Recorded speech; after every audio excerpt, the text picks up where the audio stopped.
Hello everyone, welcome to the genuine concept study. चलिए देखते हैं पोलिनोमियल्स के आज बारे में पढ़ेंगे हम लोग।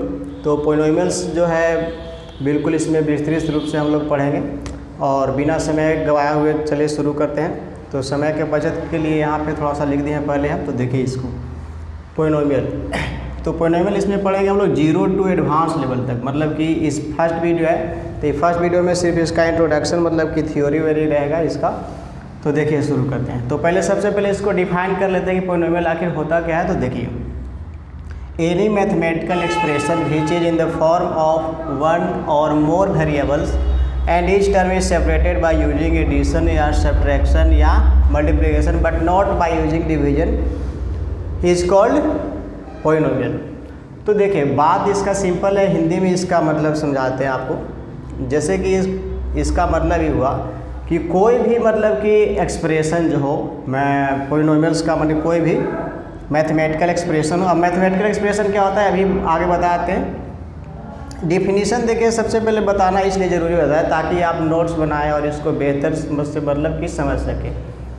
मतलब एक्सप्रेसिव बने बिना डिफाइन किए। जब तक आप उसका डिफाइन करने का मतलब होता है कोई चीज़ की आप लिमिट कर देना। तो लिमिट कर दे मतलब एक बाउंड्रिंग इसको बना दिए कि इतना तक है और उसी के रूप में तब उसको पहचानना और पढ़ना उसको और सीखना आसान रहता है। तो इसलिए इसको डिफाइन कर दिए। तो देखिए कोई मैथमेटिकल एक्सप्रेशन जो हो, अब मैथमेटिकल एक्सप्रेशन क्या होता है सभी लिखे हैं नीचे और उसको बताते हैं आपको।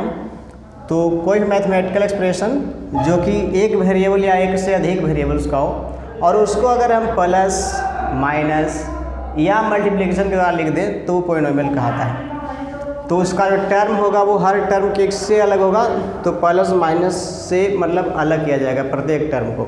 तो उसको देखिए अब। अच्छा मैथमेटिकल एक्सप्रेशन डिफाइन इसका देखिए प्रैक्टिकल में इसका यूज करेंगे तो समझ जाइएगा आप। तो देखिए एक्सप्रेशन पहले क्या है, मैथमेटिकल एक्सप्रेशन जिसको बोलते हैं हम लोग। एक्सप्रेशन है क्या एक्चुअल, पहले उसको समझिए। An expression is a mathematical statement which is written without equal to sign. मतलब कोई भी ऐसा एक्सप्रेशन मतलब मैथमेटिकल कोई भी स्टेटमेंट हो उसको अगर हम बिना इक्वल टू साइन दिए हुए अगर लिख देते हैं तो उसको एक्सप्रेशन बोलते हैं। और यही अगर इक्वल टू साइन से अगर लिख दें तो वो बन जाता है इक्वेशन, जो कि जैसे कि आप पढ़ते हैं 1 वेरिएबल इक्वेशन, 2 वेरिएबल्स इक्वेशन। तो उस तरह से तो जैसे देखिए जैसे मान लीजिए कि लिख दिया हम x² + y, तो एक मैथमेटिकल इक्वेशन हो गया। तो इसको बोलेंगे एक्सप्रेशन। इक्वेशन नहीं एक्सप्रेशन ही है, क्योंकि इसको सिर्फ हम क्या किए एक मैथमेटिकल एक स्टेटमेंट है जिसको हम विदाउट इक्वल टू साइन, अब प्लस हो माइनस हो गुना हो भागा हो किसी तरह से लिख सकते हैं, बट इसमें इक्वल टू साइन खाली आप नहीं देंगे तो बन जाएगा आपका एक्सप्रेशन। जैसे और देखिए जैसे कि यहाँ पे लिख देते हैं, मान लीजिए कि लिखे हम x² + 2x + 5। तो ये हो गया क्या एक्सप्रेशन एक हो गया, क्योंकि एक मैथमेटिकल एक स्टेटमेंट है। इसको हम इक्वल टू साइन से नहीं लिखे तो ये एक्सप्रेशन हो गया। फिर इसी को अगर मान लीजिए कि अगर आप ऐसे लिख दें, अगर मान लें कि ऐसे लिख देते हैं हम, जैसे कि यही लिख दिया हम x + y = 8 लिख दिए। तो ये जो हो गया इक्वेशन हो गया। इसको एक्सप्रेशन नहीं बोलेंगे, इक्वेशन है, ठीक है। तो इक्वेशन मैथमेटिकल इसको इक्वेशन बोलेंगे जो कि 2 वेरिएबल्स का है। बट एक्सप्रेशन का है तो इसको सिर्फ अगर इसी को हटा दें बराबर एक्सप्रेशन बन गई। समझ रहे हैं बात को। तो एक्सप्रेशन वही है, एक्सप्रेशन मैथमेटिकल स्टेटमेंट डिवाइड मतलब कि रिवाइज कर दें थोड़ा सा आपको। Expression mathematical statement which is written without equal to sign is called expression. तो यहाँ पे उसी बात के हम बोल रहे थे कि कोई भी एक्सप्रेशन हो, मतलब आप समझ चुके हैं अब एक्सप्रेशन क्या हम बोल रहे हैं। तो एक्सप्रेशन जो हो और एक चाहे तो सिंगल वेरिएबल हो सकता है या फिर 2 वेरिएबल हो सकता है या फिर 3 वेरिएबल, मतलब सिंगल या एक से अधिक वेरिएबल्स का होगा।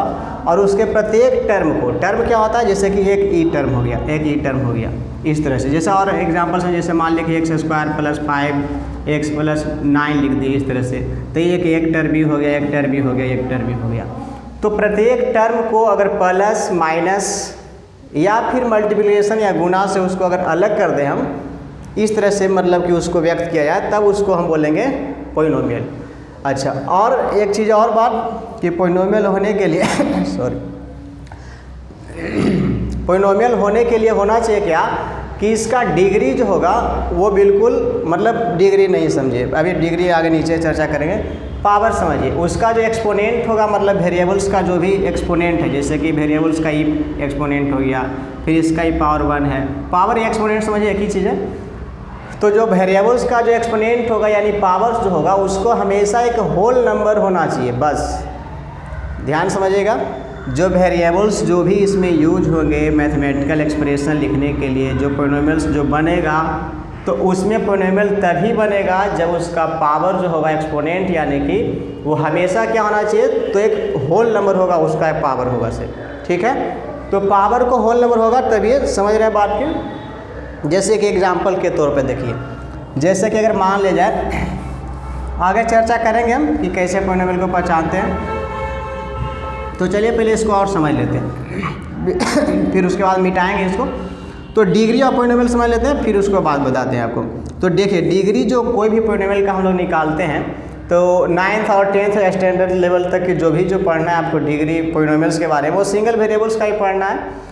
तो ऐसा नहीं है कि सिर्फ जो पोलिनोमियल होगा वो सिंगल वेरिएबल का होता है। अभी दिखाएंगे आपको पोलिनोमियल किस तरह से होता है। आज के बाद मतलब पोलिनोमियल को पहचानने में आपको कभी मतलब की ज़रूरत कभी दिक्कत परेशानी कोई तरह का कोई दिक्कत नहीं होगा आज के बाद। ठीक से इसको सिर्फ देखते रहिए आप। जैसे कि देखिए सबसे पहले डिग्री समझ लीजिए इसको, कि डिग्री ऑफ पोलिनोमियल जो हम बता रहे थे आपको उसके बारे में हम बता रहे हैं कि डिग्री क्या होगा, the highest sum of exponents, ठीक है, the highest sum of exponents या पावर्स जिसको आप समझते हैं, of any term is called the degree of the polynomial. तो हाईएस्ट जो सम होगा माने जो भी टर्म माने यूज होगा पोलिनोमियल्स को लिखने में, तो उस पोलिनोमियल को लिखने में जो टर्म यूज हुआ तो उसमें से उसका डिग्री माने जो सब डिग्री निकालने के लिए टोटल जो वेरिएबल्स का एक्सपोनेंट होगा, जैसे जो भी वेरिएबल्स उसमें यूज होंगे तो उसका जो पावर होगा, तो उस पावर को अगर आप ऐड करेंगे तो जिस टर्म का हाईएस्ट पावर होगा वही उस इक्वेशन का, वही उस पोलिनोमियल का डिग्री हो जाएगा, ठीक है। अभी इसको यूज करके आपको समझाते हैं एग्जांपल के थ्रू तब बेहतर आप समझ पाएंगे, ठीक है। तो इसको अब रब कर रहे हैं, तो रब कर रहे हैं इसको अब, और आगे बात अभी इसके बारे में डिटेल्स में इसको समझते हैं कि क्या क्या है। फिर इसके बाद हम लोग देखेंगे रिमाइंडर थ्योरम, फैक्टर थ्योरम, क्या क्या है ऐसे। तो बेसिकली जो वीडियो होगा वो सिर्फ थ्योरेटिकल पार्ट के लिए है, बाकी अगला जो वीडियो होगा इस पे हम अच्छे लेवल का सवाल जो होगा वो उसको देखेंगे। तो देखिए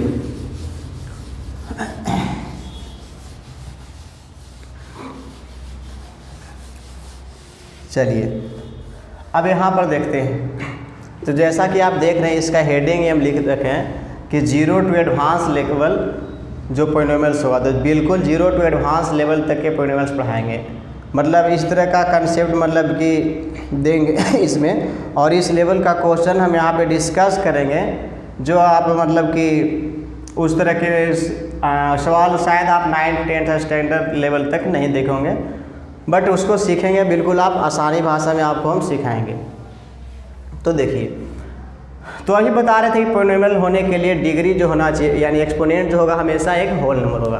तो सबसे पहले आइडेंटिफिकेशन जान लेते हैं कि पोलिनोमियल आइडेंटिफाई आप कैसे करेंगे। कोई टर्म, कोई मतलब कि टर्म है या फिर कोई इक्वेशन या फिर एक्सप्रेशन जो दिया हुआ है वो पोलिनोमियल है कि नहीं है। तो देखिए जैसे कि अगर मान ले जाके हम लिख दें x² प्लस 5x, छोड़िए 5x छोड़िए आओ लिखते हैं, जैसे x क्यों लिख दिए प्लस 3x के पावर स्क्वायर प्लस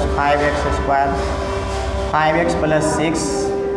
थोड़ा सा देखिए बगल में है से मिल चलता है तो उसका आवाज़ जो है कैच कर लेगा, तो आप इसके लिए थोड़ा सा माफ़ी चाहते हैं आपसे। और आवाज़ को जैसे हेडफोन आप से देखेंगे, अब हेडफोन से तो थोड़ा सा उसका वॉल्यूम ठीक रखेगा तो आवाज़ सही जाएगा। तो देखिए तो यहाँ पे जो x³ plus 3x² plus 5x plus 6 है, तो इसका आप देख रहे हैं पावर जो है वो क्या है, सब होल नंबर होना चाहिए। जैसे इसका पूछे तो पावर क्या आएगा, 1 होगा। अच्छा इसको 6 जो लिखा है इसको आप लिख सकते हैं 6 गुने x के पावर 0, x के टर्म में लिखें इसलिए x के पावर 0, चाहे तो y के टर्म में लिख सकते हैं, बट y यहाँ पे सब नहीं टर्म है इसलिए 1 लिखें। तो यहाँ पे देख रहे हैं पावर जो है सब क्या है, एक होल नंबर है। तो इसलिए इसको बोलेंगे ये पॉलिनोमियल, जो ये एक्सप्रेशन जो दिया हुआ है ये बिल्कुल ही पॉलिनोमियल है। और देखिए सब एक्सप्रेशन को क्या प्लस के द्वारा यहाँ पे लिखा हुआ है, ठीक। अच्छा, अब यहाँ पे अगर आप देखेंगे तो इसमें से जैसे और एग्जांपल लेते हैं, जैसे मान लीजिए 5x के पावर 4 लिख दिए, 3x³ लिख दिए, 7x² लिख दिए, प्लस 9x लिख दिए, प्लस 10 लिख दिए, इस तरह से। तो इसमें से देखिए इसको बोलेंगे हम क्या, कोफिशिएंट। थोड़ा सा और बेहतर आपको जानते हैं, कोफिशिएंट इसको बोलते हैं। तो कोफिशिएंट हो गया जी 5 जो हो गया, इसमें कोफिशिएंट हो गया। अच्छा, ये जो देख रहे हैं आप, तो ये जो कोफिशिएंट जो है, तो कोफिशिएंट जो है वो कुछ भी हो सकता है, ध्यान दीजिएगा। कोफिशिएंट जो होगा वो एक रियल नंबर होगा, इसमें इसका कोफिशिएंट से लेना देना नहीं है कि होल नंबर होगा कि क्या होगा। कोफिशिएंट जो होगा वो एक रियल नंबर होगा। रियल नंबर मतलब आप समझ रहे हैं, कोई भी नंबर हो सकता है, रूट में, रेशनल, इरेशनल, कुछ भी हो सकता है, डेसिमल में, पॉइंट में, जो भी आप समझे सब होगा। बट एक्सपोनेंट जो होगा इसका पावर वेरिएबल्स का, वो सिर्फ होल नंबर होना चाहिए। बार बार बोल रहे हैं कि चीज़ को आप ध्यान समझिएगा, एक्सपोनेंट जो होगा हमेशा एक होल नंबर ही होगा, तभी उसको पॉलिनोमियल बोलेंगे, नहीं तो पॉलिनोमियल नहीं होगा। तो ये पॉलिनोमियल तो है, चूँकि सब वेरिएबल्स के पावर जो देख रहे हैं आप एक होल नंबर है। अच्छा, तो इसमें जो ये हो गया आपको, ये कोफिशिएंट 5 हो गया, इसमें ये वेरिएबल्स है, ठीक। ये इसका क्या है, एक्सपोनेंट है, ठीक। आई पूरा टर्म मिला दिए, ये पूरा मिला दिए, तो ये एक टर्म बन गया। फिर इसी तरह एक ई टर्म बन गया, इसी तरह एक ई टर्म है, इसी तरह एक ई टर्म है। तो सभी टर्म को देख रहे हैं प्लस के द्वारा अलग किए हुए हम। चाहे तो आप यहाँ पे माइनस लिख सकते हैं, कोई दिक्कत नहीं है, फिर भी पॉलिनोमियल से।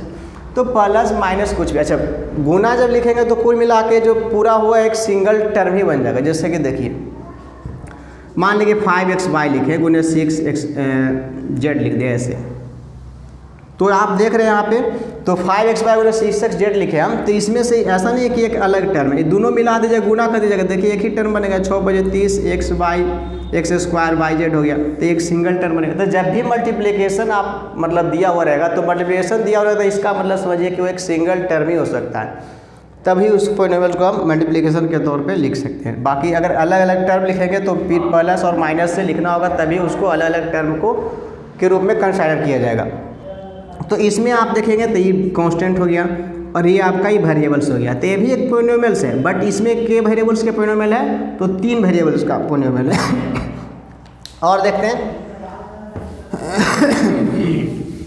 देखिए और भी देखते हैं इसमें कि कैसे कैसे टर्म मतलब कि यूज होगा इसको, और बेहतर से इसको समझते हैं। जैसे कि आप देखिए इसको, कि अभी हम बता रहे थे कि 1 वेरिएबल्स का पॉलिनोमियल्स आप 9th स्टैंडर्ड में पढ़ चुके। अब देखिए पॉलिनोमियल्स को आप बताते हैं कि अच्छा पॉलिनोमियल्स कब नहीं होगा, तो देखिए पहले जैसे कि -3 लिख दिए, 5 लेके 1/2 लिख दिए, x² 4 लिख दिए, तो देख रहे हैं यहाँ पे क्या हो गया, एक इंटीजर है। यहाँ पे आप देख रहे हैं एक फ्रैक्शन मतलब रेशनल नंबर है, बट यहाँ पे होल नंबर है। तो सब टर्म के जो पावर होगा एक्सपोनेंट, उसका पावर जो होगा वो एक होल नंबर होना चाहिए, समझ रहे हैं। ऐसा नहीं कि कोई भी अगर एक टर्म का पावर अगर होल नंबर के अलावा कोई और होगा तो फिर वो पॉलिनोमियल्स नहीं होगा, ठीक।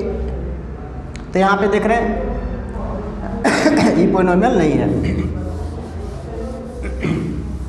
चाहे इसको लिख देंगे 1/x + x³, यही पॉलिनोमियल है। चूँकि आप इसको लिखेंगे तो क्या लिखा गया, ऐसा लिख सकते हैं, तो ये पॉलिनोमियल नहीं हुआ। तो ये सिंपल मतलब कि है, आइडेंटिफिकेशन के लिए बता दे रहे हैं आपको, ठीक। और आप एक एग्जाम्पल देखिए, जैसे लिखें अगर हम xy + yz + 6z, क्या है, पॉलिनोमियल ये भी है, बट क्या वेरिएबल्स का पॉलिनोमियल है, तो ये 3 वेरिएबल्स का पॉलिनोमियल। देखना x है, y है, फिर यहाँ पे z है, तो इसको बोलेंगे 3 वेरिएबल्स का ही पॉलिनोमियल है। पॉलिनोमियल है बट ये 3 वेरिएबल्स का। और देखिए जैसे और मान लेके लिख दे ऐसे हम x² yz + abc 3abc + x⁴y, तो आप क्या इसको पॉलिनोमियल नहीं बोले, ये भी पॉलिनोमियल है। तो देख रहे हैं अब जे वेरिएबल्स यूज हुआ उतना वेरिएबल्स के पॉलिनोमियल हो गया, समझ रहे हैं, ठीक है। अच्छा अब डिग्री पे आते हैं। तो पॉलिनोमियल्स आप समझ गए हैं कि कितना कितना मतलब होगा। डिवीजन में खाली इसको नहीं लिखिएगा, आप समझ रहे हैं, डिवीजन में नहीं लिखेंगे। बाकी आप कैसे इसको लिख दीजिए, तो जे वेरिएबल्स का यूज होगा उसमें उतना ही वेरिएबल्स के पॉलिनोमियल हो जाएगा, ठीक है। तो और इसमें देखिए अब डिग्री वाला आप देखते हैं। तो डिग्री में क्या होता है कि जो हाईएस्ट जो सम होगा प्रत्येक कोई भी पावर का, जैसे कि इसको पहले लिख लेते हैं, x के power 4 plus x Q plus 2x square plus 9x, ठीक है, ये लिख दिए। अच्छा, इसका अगर डिग्री हम पूछे आपको कि डिग्री बताइए जी, तो डिग्री के रूप में अभी हम बताएं क्या कि कोई भी टर्म जो पोलिनोमियल्स में जो यूज होगा, पोलिनोमियल्स में जितना जो टर्म यूज हुआ, तो इसमें एक्सपोनेंट जो होगा सबसे हाईएस्ट एक्सपोनेंट, जैसे इसमें तो एक ही वेरिएबल है तो इसमें तो एक्सपोनेंट के जोड़ने की आवश्यकता है नहीं। जैसे एक से अधिक वेरिएबल्स होगा तो उसमें जितना वेरिएबल्स होगा तो उसके एक्सपोनेंट को जोड़ेंगे और उसमें जिस टर्म के एक्सपोनेंट का पावर सबसे हाईएस्ट होगा वही उसका डिग्री हो जाएगा। जैसे इसमें एक वेरिएबल्स है तो इसमें सबसे हाईएस्ट पावर तो इसी का है, तो इसलिए इस पोलिनोमियल्स का जो डिग्री होगा वो 4 हो जाएगा। ठीक है, तो आप समझ गए। जब जैसे एक से अधिक वेरिएबल को यूज कर लेते हैं, जैसे मान लें कि ए बी सी लिख दिए plus 3a square B plus 5y(x) लिख दिए जेड, इस तरह से। अब इसका पूछे कि आप डिग्री बताइए, तो डिग्री इसमें आप कैसे बताएंगे, तो इसमें सबसे एक्सपोनेंट जो भी इसमें यूज हुआ मतलब कि वेरिएबल्स, तो उसके आप एक्सपोनेंट को आप जोड़ेंगे। तो इसका पूछेंगे तो पावर 1, इसका पूछेंगे तो पावर 1, इसका पूछेंगे तो पावर 1, तो तीनों पावर को जोड़ेंगे आप, तो कितना इसका मिला 3, इसमें कितना मिला 3, इसमें कितना मिला 3, तो इसमें तो सब का 3 मिला था। आप कोई के टर्म लेके यूज कर सकते हैं, तो इसमें हाईएस्ट जो मैक्सिमम 3 ही है, तो इसलिए इसका डिग्री 3 होगा।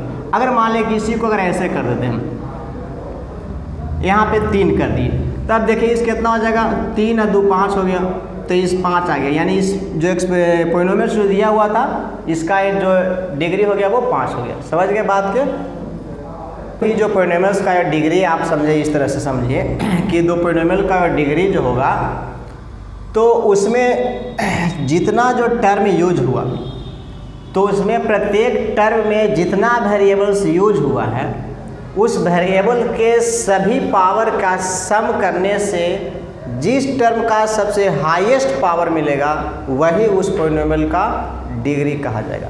तो इसमें इस टर्म का सबसे हाईएस्ट पावर था 5, तो इसलिए इस पोलिनोमियल का डिग्री 5। चलिए एक एग्जांपल और लेते हैं, आप बताइए उसमें क्या आएगा से आप समझिएगा।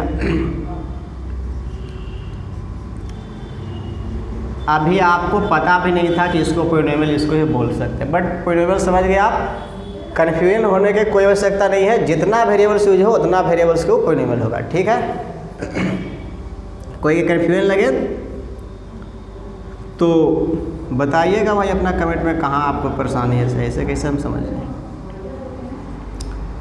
अब इसमें बोले आपको हम कि डिग्री बताइए जी, कैसे बताएंगे डिग्री, तो जितना टर्म यूज हुआ है एक ही टर्म एक ही टर्म एक ही टर्म, 3 टर्म है तो तीनों टर्म में 3 वेरिएबल्स के जितना वेरिएबल्स हो तो सब वेरिएबल्स के आप पावर को जोड़िए।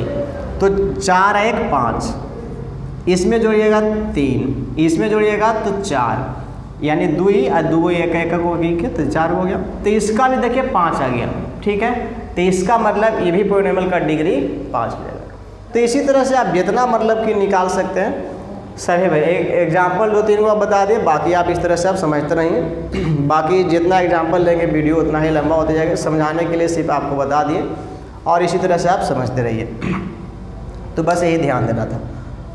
तो समझ गए कि पोलिनोमियल कैसे पहचानेंगे, वो आपको हम बता दिए कि पोलिनोमियल होता क्या है, पोलिनोमियल कब बोलेंगे उसको बता दिए। पोलिनोमियल जो है वो सिंगल वेरिएबल्स का हो सकता है, डबल वेरिएबल्स का, या फिर उससे अधिक वेरिएबल्स का हो सकता है। कितनों वेरिएबल्स का हो सकता है पोलिनोमियल। ठीक है, अच्छा, और डिग्री का होगा तो डिग्री बता ही दिए आपको कि आप समझ ही चुके हैं डिग्री क्या बताएं से। तो 3 चीज़ें बता दी। अब हम आगे चलते हैं। अच्छा, पोलिनोमियल्स के टाइप्स के ऊपर अगर बात करें तो पोलिनोमियल के देखिए टाइप, अगर कोई पूछे कि पोलिनोमियल्स के कितने टाइप हैं, तो ऐसे बुक्स वगैरह में आप देखते हैं कि क्वाड्रेटिक वगैरह दिले रहता है, क्वाड्रेटिक है, या फिर उसके आगे उसका नाम नहीं दिले। तो क्वाड्रेटिक के आगे नाम थोड़ा सा मतलब दिया उतना नहीं है, बट होता भी है, जैसे पेंटिक है, सेक्टिक, इस तरह से बोलते हैं उसको, बट उतना आपको नाम वगैरह याद नहीं करना है। डिग्री पोलिनोमियल्स का जो टाइप्स है वो इन्फिनाइट है। समझ गए बात के। तो ध्यान दीजिएगा, पोलिनोमियल्स के कोई टाइप नहीं होता है। जो 4 गो आप किताब में देख रहे हैं, 4 गो 5 गो जो भी है, क्वाड्रेटिक है, जीरो वगैरह मिला के, जो कॉन्स्टेंट वगैरह से मिला के जो हो गया, तो उस सब टाइप के श्रेणी में तो आता है। तो ऐसा नहीं है कि वो लिमिटेड होता नहीं, सिर्फ पोलिनोमियल्स का टाइप पे होता है। टाइप पोलिनोमियल के अनलिमिटेड होगा। जैसे कि मान लीजिए कि किसी पोलिनोमियल्स की हम डिग्री अगर 10 कर दें तो उसको आप क्या बोलेंगे, तो भी तो पोलिनोमियल है ना, तो उसको कौन सा टाइप में रखेंगे? 5 को 6 को टाइप जो जानते हैं उसमें रखिएगा, नहीं रख पाएंगे, क्योंकि उसका एक अलग कंसेप्ट था। जैसे 4 डिग्री बना तो 4 डिग्री तो 4 में रहेगा, बट ये 10 डिग्री बोले तो इसमें तो पोलिनोमियल होगा नहीं, उसमें आएगा ही। तो इसमें टाइप जो होता है पोलिनोमियल्स का वो अनलिमिटेड होता है, बात इतना ही है। जैसे जितना डिग्री का पोलिनोमियल हो उतना डिग्री के उसको बोलेंगे। जैसे मान लीजिए 10 डिग्री पोलिनोमियल है तो उसको आप बोलेंगे क्या कि 10 डिग्री का ही पोलिनोमियल है। 20 डिग्री का है तो उसको 20 डिग्री बोलिए। 100 डिग्री का है तो आप 100 डिग्री बोलिए। 1 करोड़ डिग्री का है पोलिनोमियल तो उसको 1 करोड़ डिग्री के पोलिनोमियल होगा। तो ये समझना बात कि हम कहना क्या चाह रहे हैं, तो पोलिनोमियल्स का जो टाइप्स जो होगा वो अनलिमिटेड है। बस कहने का मतलब मेरा यही था कि पोलिनोमियल्स के टाइप जो है वो लिमिटेड नहीं है। आप किताब में जो पढ़ रहे हैं वो सिर्फ उतना तक के नाम दिया गया, अगर जो भी मैथमेटिशियंस था उसका नाम दिया गया तो उसको आप समझते हैं। जैसे क्वाड्रेटिक था, अच्छा उसको समझ लेते हैं। जैसे लीनियर पोलिनोमियल होता है बोल लेते हैं, आप समझ रहे हैं, बाकी किताब वगैरह में लिखा होता है आप समझ सकते हैं उसको। जैसे लीनियर पोलिनोमियल है तो लीनियर पोलिनोमियल को आप कैसे समझेंगे, तो जिस पोलिनोमियल का डिग्री कितना होगा 1 होगा। डिग्री अभी आपको हम बता चुके हैं कि क्या होता है, तो डिग्री अगर 1 होगा तो उसको बोलते हैं हम लोग लीनियर पोलिनोमियल, ठीक। अच्छा डिग्री अगर 2 हो तो उसको क्वाड्रेटिक बोलते हैं, क्वाड्रेटिक पोलिनोमियल, ठीक। अच्छा डिग्री अगर मान लीजिए किसी का 3 है तो उसको क्यूबिक पोलिनोमियल बोलते हैं। अगर किसी पोलिनोमियल का डिग्री 4 है तो उसको क्वाड्रेटिक बोलते हैं, बाई क्वाड्रेटिक बोलते हैं पोलिनोमियल, ठीक। तो इस तरह से अच्छा 0 डिग्री वाला है तो अगर किसी पोलिनोमियल का डिग्री अगर 0 है तो उसको 0 पोलिनोमियल कहते हैं, समझ गए बात के। अच्छा 0 वाला में देखिए क्या होता है कि कांस्टेंट, अच्छा जितना कांस्टेंट नंबर के बारे में आपको बताते हैं। कांस्टेंट के अगर कोई भी है तो वो सब 0 डिग्री के पोलिनोमियल में ही आ जाता है, क्योंकि कांस्टेंट का तो डिग्री कुछ होगा नहीं। जैसे कि अगर 5 हम बोले तो आप इसका डिग्री आप नहीं डिसाइड, चूँकि वेरिएबल्स होगा। अच्छा इसके साथ आप कोई वेरिएबल्स यूज़ कर सकते हैं तो यूज़ कर लीजिए। जैसे x के अगर यूज़ कर लिए तो इसको इस तरह से लिख सकते हैं, क्योंकि 5 गुने 1 लिखेंगे आपने तो 1 को आप इस तरह से लिख सकते हैं। यानी कुल मिला के इसका डिग्री कितना हो गया तो 0। तो यानी इस पोलिनोमियल को कांस्टेंट जितना पोलिनोमियल है वो सब 0 डिग्री का पोलिनोमियल हो जाता है। अच्छा कांस्टेंट कौन सा नंबर होगा, तो जितना भी यूनिवर्स में आप जितना अभी तक नंबर जानते हैं या फिर नहीं जानते जो भी, तो जितना यूनिवर्स में नंबर एग्जिस्ट करता है सारा नंबर कांस्टेंट है, समझ गए। अच्छा कांस्टेंट के और अलग डिफाइन भी रहता है, जैसे कि डिफरेंशिएशन इंटीग्रेशन में कांस्टेंट जो है वेरिएबल्स वाला भी कांस्टेंट बन जाता है। बट यहाँ जो हम बात कर रहे हैं सिर्फ कांस्टेंट जो है वो खैर अलग चीज़ है, वो आप अभी आगे के क्लास में आप जाएंगे हाई लेवल क्लास में 11 12 में तो आप उसको समझ पाएंगे, बताया जाएगा आपको उस समय। खैर अभी आप समझिए क्या कि कांस्टेंट वही है कि कोई भी नंबर जितना जो हो गया यूनिवर्स में एग्जिस्ट करता है वो कांस्टेंट है, ठीक है। तो ठीक है जी, अब इसको देख लीजिए आप। तो अब हम चलते हैं आपका टाइप्स देखनी है। अब रिमाइंडर थ्योरम पे चलते हैं कि रिमाइंडर थ्योरम आखिर जो है वो क्या होता है, उसको हम समझते हैं। रिमाइंडर थ्योरम को समझेंगे, फिर उसके बाद हम लोग फैक्टर थ्योरम को समझेंगे, ठीक है। तो चलिए रिमाइंडर थ्योरम को पहले देख लेते हैं। तो रिमाइंडर थ्योरम और फैक्टर थ्योरम को हम लोग देख लेते हैं अब कि रिमाइंडर थ्योरम जो है वो फैक्टर थ्योरम है क्या, तो उसको हम अब देख लेते हैं। जैसे देखिए रिमाइंडर थ्योरम जो है यहाँ पे लिख दिए हैं, डिफाइन इसको कर दिए ताकि आप इसको समझिएगा बेहतर से। आप चाहें तो इसका नोट्स बना सकते हैं, क्योंकि देखिए कोई भी हम चीज़ पढ़ाते हैं तो बिना डिफाइन के उसको हम नहीं पढ़ाते। डिफाइन करने से चीज़ें को समझाने में और समझने में आसान है, क्योंकि एक बाउंड्री लाइन बना दी इसका। डिफाइन करने का मतलब ये होता है कि किसी चीज़ को आप लिमिट कर दे रहे हैं, मैंने एक बाउंड्री डिसाइड कर दिया कि इतना ही इसका दायरा है, ठीक। तो आप उसको दायरा के अंदर समझ सकते हैं कि हाँ भाई दायरा जैसे बना दे तो उसको सब चीज़ें को समझने में आसान होता है। जैसे कि ऐसे समझ लीजिए कि मान लीजिए कि कोई आदमी है और उसको कोई ख़ास मने लोकेशन में रहता है, और आदमी मान लें कि उसी लोकेशन में कहीं गुम हो गया, तो उसको खोजना क्या आसान हो जाता है। जैसे उसको आप खोज पाएंगे, अच्छा तो इतने ही दूर में गया ही होगा, तो उसको आप ढूंढ लेंगे जल्दी। तो इसीलिए आप इसको समझिए इसी तरह से कि इसका एक बाउंड्री लाइन बना कि मैंने इतना ही दूर में इस रहबे करेगा, तो इतना ही उसका क्षेत्र है। तो देखिए रिमाइंडर थ्योरम, तो if P of x is a polynomial, अगर पी ऑफ एक्स कोई पोलिनोमियल, अच्छा ये पी ऑफ एक्स क्या है, तो जैसे कि ऐसे समझ लीजिए पी ऑफ एक्स, जैसे कि आप समझेंगे ऐसे जैसे x के टर्म में अगर कोई पोलिनोमियल के आप लिख दे रहे हैं तो इसको आप p ऑफ x है, इसको डिनोट करने का पोलिनोमियल, p से पोलिनोमियल हो गया x का मतलब कि x के टर्म में है। अच्छा y आप लिखेंगे तो यहाँ जैसे मान लीजिए अगर y लिख देते हो हम, तो y अगर लिख देते हैं तो इसको आप y लिख दीजिए, तो py हो गया। समझ के बात के? तो उस तरह से कुछ आप लिख सकते हैं, मतलब जिस टर्म में दिया हुआ रहेगा पोलिनोमियल उस टर्म में आप लिखेंगे। तो रिमाइंडर थ्योरम देखिए, इफ p ऑफ x कोई पोलिनोमियल हम मान लिए is a polynomial whose degree is greater than and equal to 1। अच्छा, p ऑफ x एक पोलिनोमियल है जिसका डिग्री जो होना चाहिए वो हमेशा ग्रेटर देन होगा या फिर 1 के बराबर होगा, ठीक, या फिर उससे बड़ा। Is divided by another polynomial x plus minus A, एक अनदर पोलिनोमियल कोई मान लिए x plus minus A, then p a मतलब कि उसका जो वैल्यू सेटिस्फाइड जो इसमें किया वो p a and p minus a will be remainder of p of x, ठीक है। अच्छा, जीरो देखिए, पोलिनोमियल के जीरो क्या होता है उसको छूट गया, तो उसको देख लेते हैं। अच्छा, जीरो के बारे में देखिए इसी मतलब कि बोल लेते हैं, आप समझ जाइए।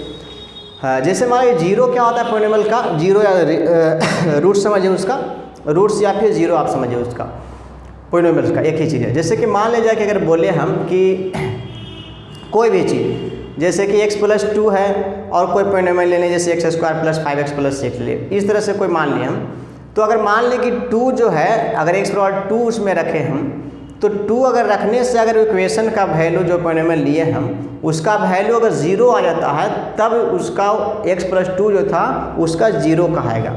समझ गए बात के?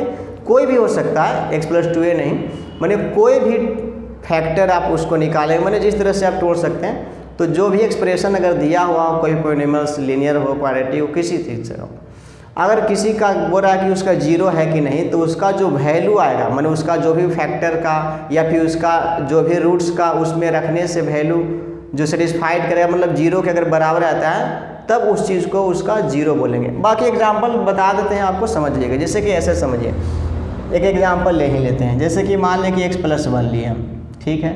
अब बोले क्या कि एक पोलिनोमियल ले लिए हम, x³ ले लिए प्लस 3x स्क्वायर ले लिए, और मान लें कि 3x ले लिए प्लस i प्लस 1 ले लिए, इस तरह से, या माइनस 1 ले लिए, ठीक है। अब देखिए यहाँ पर अगर मान ले जाए कि इसमें x प्लस 1 जो है इसका चेक करना है कि 0 है कि नहीं, तो अगर x प्लस 1 बराबर 0 चेक करना है, यानी x प्लस 1 जो होगा 0 के बराबर होगा, तो इसका मतलब कि p x बराबर कितना आ गया -1, यानी p -1 निकालेंगे। समझ रहे हैं? तो p -1 अगर आप निकालेंगे यहाँ पर, इसको अगर पुट करने से अगर ये पूरा इक्वेशन अगर 0 के बराबर अगर हो जाता है, जो भी एक्सप्रेशन है, तो एक इक्वेशन के रूप में 0 के बराबर अगर आ जाएगा तब इसको हम बोलेंगे ये जो x प्लस 1 होगा इसका 0 कहाँ आएगा। जैसे कि देखिए, तो ये 1 के पावर -1 के पावर क्यूब करेंगे तो -1 हो जाएगा, ये तो 3 हो जाएगा, ये कितना हो जाएगा जी माइनस गुने 3 हो जाएगा i -1। तो आप देख रहे हैं यहाँ पे कि 3 और 3 6 में से 2 गया 4 आ गया, यानी कि 0 नहीं हुआ। तो इसका मतलब कि x प्लस 1 जो है 0 नहीं होगा। x प्लस 1 जो है इस जो भी इक्वेशन जो अभी लिए हम पोलिनोमियल्स, इसका 0 नहीं है। समझ गए? अगर यही 0 अगर आ जाता तब बोलते हैं हम कि x प्लस 1 जो है इसका 0 है, ठीक है। तो इस तरह से इसको होता है 0। तो आगे आप समझेंगे कि इसी तरह अगर हम यहाँ पे अगर देखना चाह रहे हैं कि रिमाइंडर थ्योरम के रूप में, कि रिमाइंडर थ्योरम क्या कहता है कि कोई भी पोलिनोमियल आप ले लेते हैं और जिसका डिग्री क्या हो ग्रेटर देन इक्वल टू 1 है, और एक और अनदर पोलिनोमियल जिससे वो डिवाइड होगा उसका डिग्री कुछ भी है, तो जिससे डिवाइड करेंगे तो उसका, जैसे एक अनदर पोलिनोमियल x प्लस 1 है, देन p ऑफ a उससे डिवाइड होगा, तो डिवाइड करने से तो उसका अगर x प्लस a अगर होगा तब माइनस से आएगा। अच्छा, x माइनस से अगर लेंगे तो p आएगा, जैसे समझ रहे हैं, जैसे ये बोला x प्लस 0 लिखे तो x माइनस से आएगा ना, x माइनस a आप लिखेंगे बराबर 0, तो x बराबर a आ जाएगा। तो इसका मतलब यहाँ से p a निकलेगा, यहाँ से ये वाला से p माइनस a, तो p या p माइनस a अगर जो भी इसका वैल्यू रखने से, मान लें कि अब जैसे वहाँ पे अभी देखें आप कि 4 आया, उसको रखने से 1 का -1 का, तो 4 जो आ गया तो उसका रिमाइंडर हो गया। मतलब कि अगर x प्लस 1 से उस पोलिनोमियल को जो लिखे थे हम उसको अगर डिवाइड किए होते हम तो उसका रिमाइंडर जो आता वो 4 आता। ठीक है, रिमाइंडर थ्योरम कहते हैं। चाहे तो आप इसको भाग विधि से जो भी पॉलिनोमियल्स का डिवाइड करने का तरीका है उससे आप डिवाइड करेंगे तो उससे भी आप निकल जाएगा, तो वही 4 आएगा। ठीक है, तो रिमाइंडर यही कहता है। अब बाकी इक्वेशन एग्जाम्पल और लेंगे हम अभी। देखिए फैक्टर थ्योरम को देख लेते हैं, फिर मिटाएंगे इसको। तो फैक्टर थ्योरम यही कहता है। अब बताइए कि फैक्टर का मतलब क्या होता है। पीछे वीडियो में बताए थे कि फैक्टर का मतलब कोई भी नंबर का फैक्टर हो, तो जिससे अगर वो कोई भी नंबर किसी का फैक्टर तभी हो सकता है कि अगर कोई नंबर किसी नंबर को पूरा डिवाइड कर दे रहा है, इसका मतलब यह है कि वो नंबर जो उस नंबर का फैक्टर था, माने 0 रिमाइंडर आना चाहिए। कुल मिला के बाद ये आया। तो यहाँ पे आप इसी तरह से समझेंगे कि अगर मान लेते हैं कि x प्लस माइनस ए, माने x प्लस ए एक बार लेंगे और एक बार x माइनस ए, इस तरह से समझिए। अगर कोई फैक्टर है कि भी किसी का फैक्टर अगर है p ऑफ x कोई पॉलिनोमियल है, या फिर इसी चीज़ को दूसरे भाषा में आप समझ सकते हैं कि p ऑफ x जो होगा उसका क्या होगा, मल्टीपल होगा। समझ रहे हैं, जैसे x प्लस ए अगर p ऑफ x का फैक्टर है, इसका मतलब कि p ऑफ x जो होगा x प्लस ए या फिर x माइनस ए जो भी है उसका वो क्या होगा, मल्टीपल हो जाएगा। दो तरह से सवाल पूछता है, मल्टीपल या फैक्टर करके। अच्छा डिवाइजर भी करके कहीं पूछ देता है। तो डिवाइजर और फैक्टर में देखिए अंतर हो जाता है। डिवाइजर और फैक्टर में अंतर ही हो जाता है। जैसे डिवाइजर होता क्या है, तो कोई भी नंबर को आप किसी से डिवाइड कर देते हैं, किसी नंबर को आप किसी नंबर से डिवाइड कर देंगे तो बस उस डिवाइजर हो जाएगा। तो डिवाइजर जो होता है वो किसी नंबर का अनलिमिटेड हो सकता है। जैसे मान लीजिए 5 है, तो 5 के अगर 2 से डिवाइड करें तो 2 डिवाइजर हो गया। 5 के अगर 5 से डिवाइड करें तो भी डिवाइजर हो गया 5 भाई। 1 के डिवाइड है तो वो भी डिवाइजर है। 5 से अगर 100 से कर दिए तो वो भी डिवाइजर है। 5 से अगर 0.2 से कर दिए वो भी डिवाइजर है। तो डिवाइजर जो है वो किसी भी नंबर का लिमिटेड नहीं है, समझ गए। बट फैक्टर क्या होगा, लिमिटेड होगा।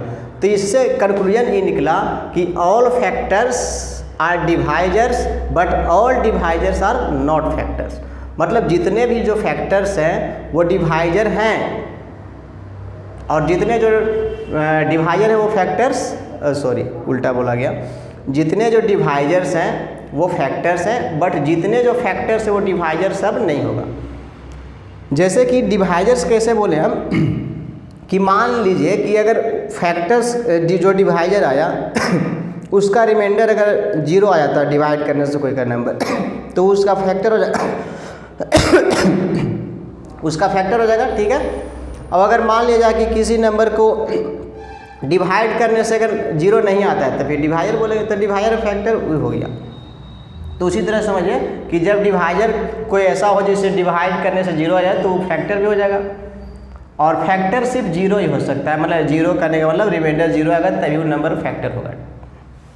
बट डिवाइड होने के लिए 0 हो सकता है या नहीं भी हो सकता, उससे कोई मतलब नहीं है। पॉइंट में आया 0 आया कोई अंतर नहीं। देखिए तो x प्लस ए इसी तरह से अगर फैक्टर है कोई पॉलिनोमियल का फैक्टर है, इसका मतलब रिमाइंडर 0। अच्छा मल्टीपल भी होगा, मान लें कि p ऑफ x मल्टीपल है, मतलब पूरा इससे तो कटेगा तभी। जैसे मान लें कि 9 जो है 3 का मल्टीपल है, तो यानी क्या 3 से तो पूरा कर रहा है, रिमाइंडर 0 है, तो वही बात है। Then it must always be true that the remainder of p of x will be 0। तो डिवाइजर तभी फैक्टर तभी होगा किसी नंबर का जब उससे पूरा कटने पे यानी रिमाइंडर 0 आ जाए। तो रिमाइंडर अभी आप देखें कि रिमाइंडर निकलेगा किसे जी, तो इससे आप डिवाइड किए यानी pa हो गया द रिमाइंडर। तो इसमें कितना आएगा वैल्यू तो बाद की बात था, लेकिन यहाँ पे रिमाइंडर जो होगा यहाँ पे हम 0 अगर आ जाता है तब बोलेंगे कि उसका फैक्टर है। समझ गए बात के, मिटा रहे हैं इसको। अब एग्जाम्पल के थ्रू एक आध को हम इसको आप समझा देते हैं, बाकी आप समझिए। जैसे देखिए एग्जाम्पल ले लेते हैं। वीडियो जो है से आने में देर हो जाता है, टाइम वगैरह उतना रहता है और तबीयत भी थोड़ा सा गड़बड़ होता है। अभी भी देखिए खांसी वगैरह हो लेते, ज़्यादा कुछ खांसी होता था तो इसलिए नहीं बना पा रहे थे, क्योंकि बोलने में और खांसी आता है तो इसलिए। तो देखिए जैसे कि आप समझिए ऐसे कि अगर मान ले जाए कि x प्लस 5 ले लिए या x प्लस 2 ले लिए, तो अगर 0 जैसे पॉलिनोमियल है इसका आपको 0 निकालना है, तो क्या करेंगे, तो इसको फैक्टराइज कर लीजिए। फैक्टराइज करने का तरीका आप जान ही रहे हैं। तो फैक्टराइज कर लेते हैं, x square plus 3x plus 2x हो जाएगा प्लस 6, x कॉमन लेंगे x प्लस 3, 2 कॉमन ले जाएगा x प्लस 3, अच्छा x प्लस 3 कॉमन ले जाएगा तो x plus 3 into x plus 2। तो इसका मतलब कि x प्लस 3 या x प्लस 2 जो है इसका फैक्टर हो गया। तो फैक्टर मतलब समझ गए बात की, अभी जो चर्चा कर रहे थे हम, तो फैक्टर मतलब कि x प्लस 3 जो है अगर बात करेंगे तो x प्लस 3 जो है इस नंबर को भी डिवाइड करेगा, मतलब रिमाइंडर इसको रखेंगे ना तो जीरो आएगा। देखिए पुट करके दिखा रहे हैं आपको। तो p ऑफ x मान लीजिए इसको आप, तो अगर यहाँ से p माइनस 3 निकलेगा, चूँकि प्लस में है तो आप माइनस लेंगे, चूँकि जीरो करेंगे तो x वाला क्या हो जाएगा माइनस 3 हो जाएगा, तो यानी p माइनस 3। तो p माइनस 3 अगर निकालिएगा आप तो देखिए इसमें जीरो आ जाएगा, समझ रहे हैं, क्योंकि इसका फैक्टर है तो बिल्कुल जीरो आएगा, नहीं आएगा तो समझिए गलती है। तो निकालिए, तो 3 3 9 माइनस करिए तो प्लस हो जाएगा। ये कितना 15, ये कितना 6, तो देखिए 9 और 6 15 माइनस 15 यानी 0। तो इसका मतलब कि इसको से अगर इसको आप डिवाइड करेंगे तो रिमाइंडर 0 हो गया। इसका मतलब कि x प्लस 3 जो है इसका फैक्टर है, बात स्पष्ट है। इसी तरह अगर 2 से भी किए होते तो रिमाइंडर 0 आता, जैसे p माइनस 2 निकाल लीजिए तो 4 कितना 10 आई 6, तो 6 और 4 10, 10 में से 10 गया 0, तो देख रहे हैं रिमाइंडर 0 आ गया। इसका मतलब हम बोल सकते हैं कि x प्लस 2 जो है और x plus 3 x square plus 5x plus 6 जो पॉलिनोमियल्स है इसका फैक्टर है। या फिर इसी को ऐसे कर सकते हैं कि x square plus 5x plus 6 जो है इसका मल्टीपल है और इसका भी मल्टीपल है, दूसरे भाषा में कर सकते हैं। समझ रहे हैं बात क्या? तो बात इतना ही समझना। अच्छा, रिमाइंडर अगर निकालना तो जिससे मान लिया जाए यही ऐसे लिए हम, ठीक है। अगर पूछता आपको ऐसे कि एक्स स्क्वायर प्लस 5 जो ले लिया हम, सिंपल एग्जाम्पल है ताकि कैलकुलेशन थोड़ा सा जल्दी हो जाए। बाकी आप हर तरह के सवाल में इसी तरह से करें, चाहे बड़ा इक्वेशन दिया रहे चाहे छोटा, आप इसी तरह से करेंगे। जैसे कि आप समझिए, मान लीजिए कि बोले हम कि एक्स प्लस 3, अच्छा एक्स प्लस 3 ले लीजिए, एक्स माइनस 3 ले लेते हैं। एक्स माइनस 3 फैक्टर नहीं था तो रिमाइंडर 0 नहीं आएगा। अच्छा, एक्स माइनस 3 से अगर इसको आप डिवाइड करते हैं, चलिए इसको जी एक्स मान लें, तो बताए पूछेगा आपको से बताइए कि अगर x माइनस 3 से इसको डिवाइड करिएगा तो रिमाइंडर बता दीजिए कि क्या होगा। तो बता दीजिए भाई इसको, तो P3 निकल जाएगा, तो निकाल लीजिए। तो P3 बताया ना कि जितना से डिवाइड करिए, जैसे x माइनस a था तो उसमें P निकाल देते हैं, यानी x माइनस 3 वाला क्या था 0, यानी x वाला क्या हो जाएगा 3, तो इसको x3 निकाल। तो P3 निकाले तो इसको से पुट करने से जो वैल्यू आएगा वही रिमाइंडर, जैसे कि 3 करेंगे तो 3 3 9 15 आई 6, यानी कितना आ गया 9 6 15 15 30। इसका मतलब कि x माइनस 3 से अगर इसको आप डिवाइड करते तो रिमाइंडर आ जाता 30 आ जाता। तो एक शॉर्ट तरीका होता है रिमाइंडर को जानने का बिना डिवाइड किए, मतलब डिवीजन मेथड जो होता है डिवाइड करने का पॉलिनोमियल्स का, वो बिना मतलब कि किए हुए, मतलब शॉर्ट तरीका है रिमाइंडर निकालने का। तो आप ऐसे ही रिमाइंडर निकालेंगे। और ना डिवीजन से अगर सवाल में है कि नहीं भाई डिवीजन मेथड से आप उसको करके रिमाइंडर बताइए, तो फिर डिवीजन मेथड से बताइएगा। बाकी फैक्टर थ्योरम और रिमाइंडर थ्योरम आपको हम समझा चुके हैं, तो आप यही समझिएगा। बाकी और सिर्फ थ्योरेटिकल पार्ट है तो थोड़ा सा एग्जांपल लेके बताएं, बाकी सवाल तो एक से एक कराएंगे आपको, टेंशन उसके लिए आप नहीं लीजिए। सवाल तो कराएंगे कि नानी याद आ जाएगा आपका।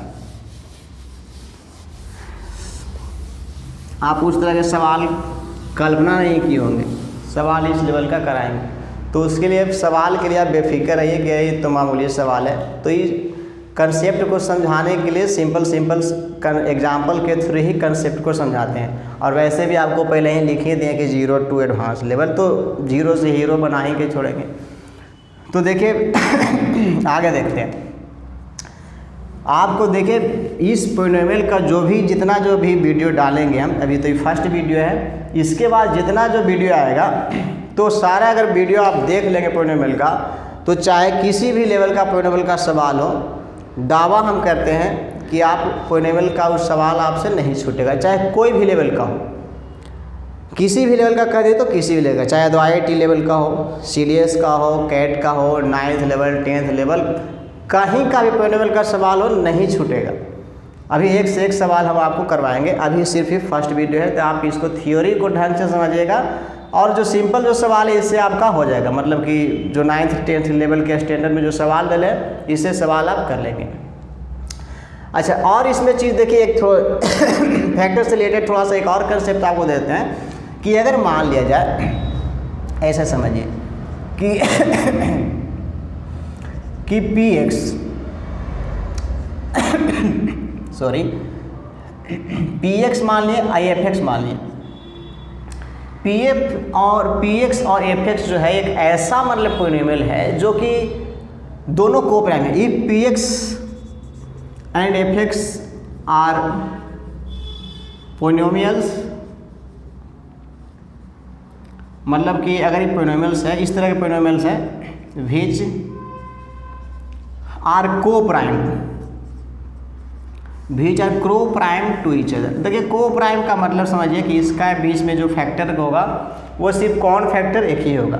मतलब इसके अलावा मैंने जैसे होता ना कॉमन फैक्टर, जैसे कि मान लीजिए अगर बोले हम आपको 2x+6 ले लिए और यहाँ पर लिख लिए x+2, ठीक है।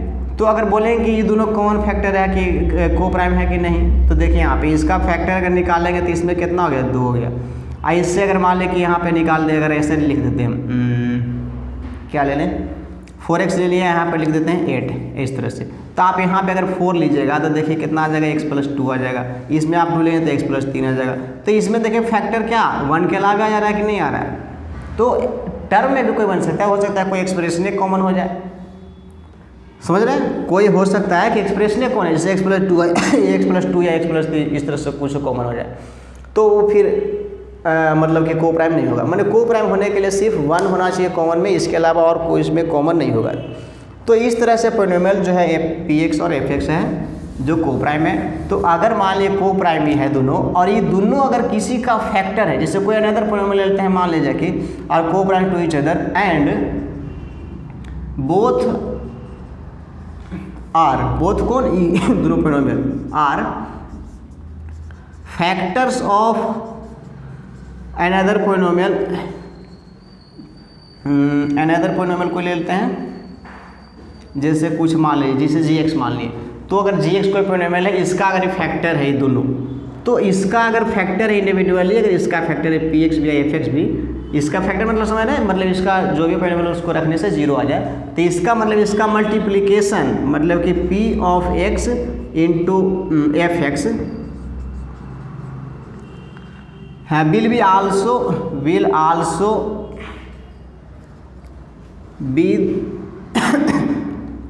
will also be the factor of g of x। इसका मतलब समझें कि अगर को प्राइम इस तरह से था दोनों, तो अगर इंडिविजुअली इसका फैक्टर था तो इसका दोनों का अगर मल्टीप्लिकेशन कर दें तो दोनों का मल्टीप्लिकेशन भी इसका फैक्टर हो जाएगा। समझ गए बात के।